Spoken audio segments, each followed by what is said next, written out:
Microsoft Office Excel 2007 is a powerful spreadsheet program that allows users to organize data, complete calculations, make decisions, graph data, develop professional-looking reports. Workbooks are a collection of worksheets. Worksheets allow users to enter and calculate, manipulate, organize data. You can have charts of various types, tables that allow you to look up and search for specific data, as find certain criteria, and even export to web pages.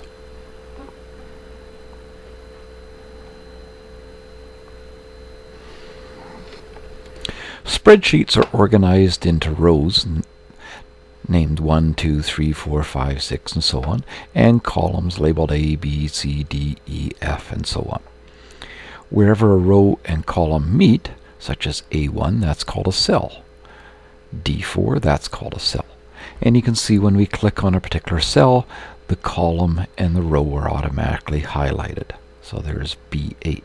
It also tells you right up here in the name box which cell you're on as well. To move around on the spreadsheet, you can either use the arrow keys on the keyboard, right arrow, left arrow, down arrow, up arrow, or you can click with your mouse. You can also use the tab key to move between cells. And anytime you want to get back to the first column, hit the home, and that takes you back.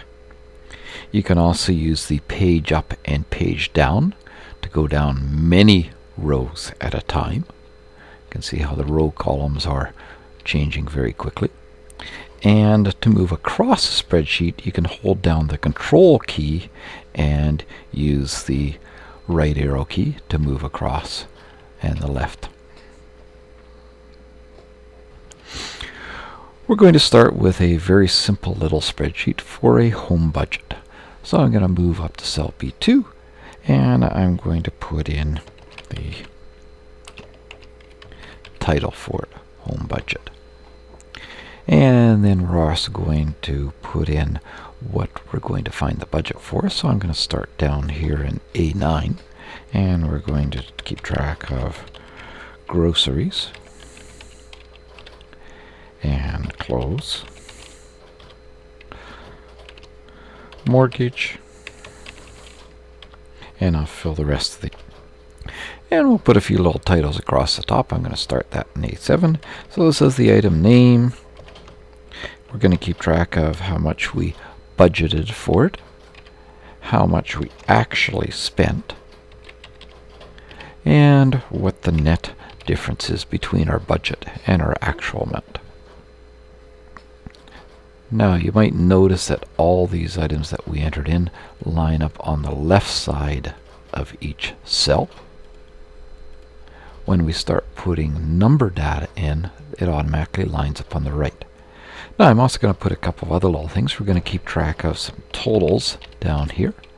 We're also going to keep track of what's the smallest amount we spent, the minimum, and what's the most we spent, the maximum. So let's start putting some information in. So the first one, our groceries, is $201.22. And our clothes is 70. And I'm just using the arrow key to move down.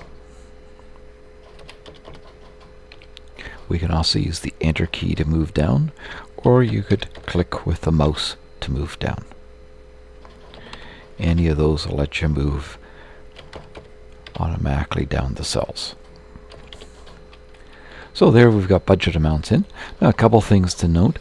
We're putting dollar amounts in here, but the spreadsheet has no idea what type of information this is. So the very first one, yes, it did it to 2 decimal places, but this one, it doesn't know that it's supposed to be money amounts.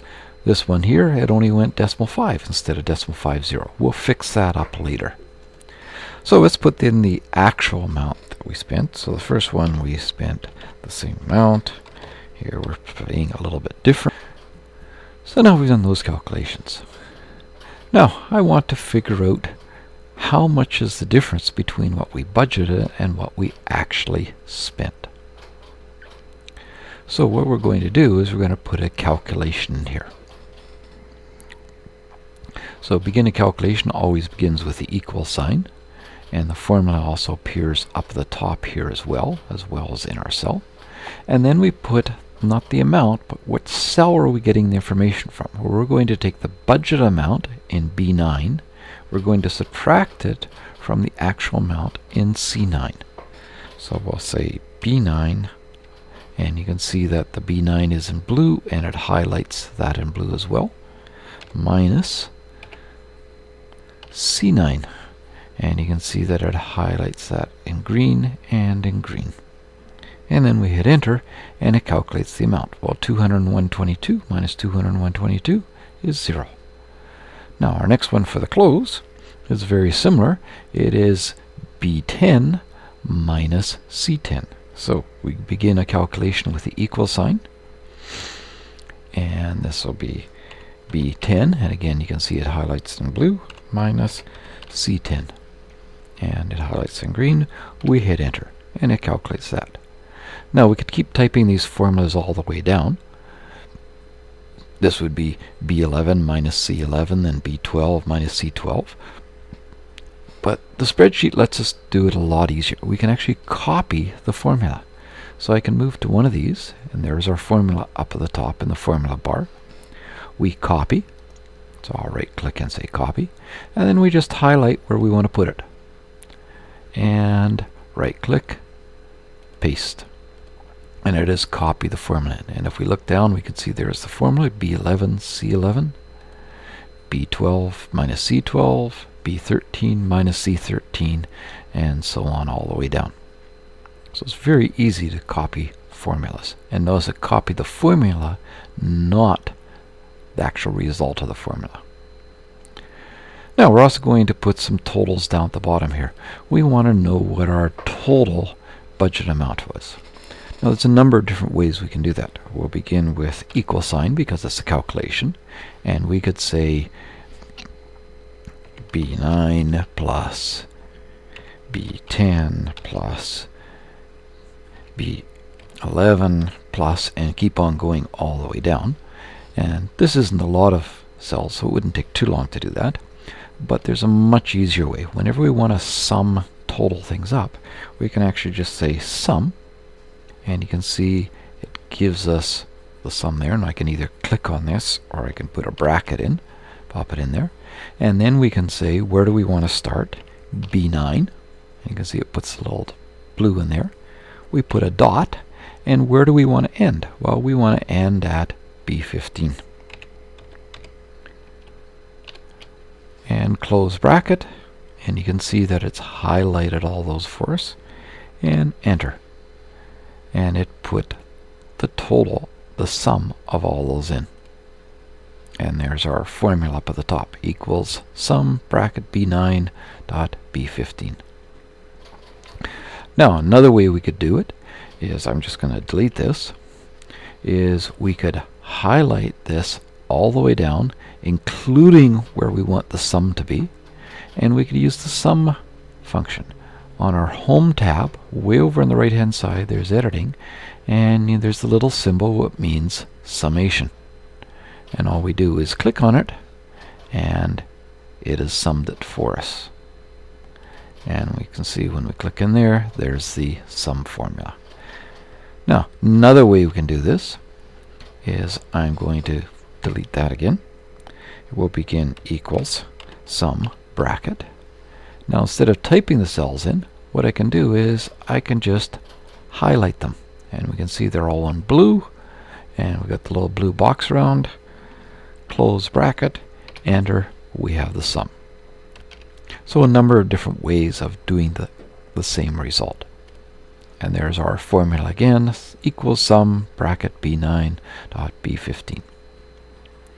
Now I want to do the same thing for actual, so again I could do any of those three methods, or I can actually just copy that formula over. So I've highlighted it in this column, right click, copy, go over one, and paste. And I always like to take a look to see if it actually did the formula correctly. C9 to C15. Yep, those are the ones we want to sum. Now to find the minimum amount, so I want to find the minimum. So we'll begin with equals min bracket, and I could type in C9 dot C15 to put those range, or I can highlight them, close bracket, or I could also go over to where the sum is, click on the little arrow, and we have min as well. So I could do really any of those methods. Now I also want to do the maximum. Well, that begins with an equals max bracket, and I will highlight these again, put the closing bracket in, enter, and now we have the maximum. So we can see 60 is the smallest number in this list, 400 is the largest number. Now a couple more things we're going to do to make this look a little bit nicer. One is our amounts is money amounts, but the computer doesn't know that this should be currency with 2 decimal places. So we're going to fix that. So we can do them one at a time. So I'll highlight this one. I will right click on it, bring up our quick menu, and we say Format Cells. And it says, oh, this is a number. What type of number is it? By default, it's general. We want to make this currency. So pick currency. And yes, we want 2 decimal places. We do want the $sign in front, and there's lots of other things we could have depending on what type of currency it was, but it's $sign in Canada. And then it says, how do you want to represent negative numbers? With just a minus sign? Do you want to make them red? Do you want to use the accounting method of putting parentheses around them? Or do you want to do both parentheses and red? Well, I'm going to do both parentheses and red. Say OK. And you can see that it put it as currency. Now I want to do all these cells, so I don't want to do each one individually. So I'm just going to highlight all of them. I'll do these ones separate later.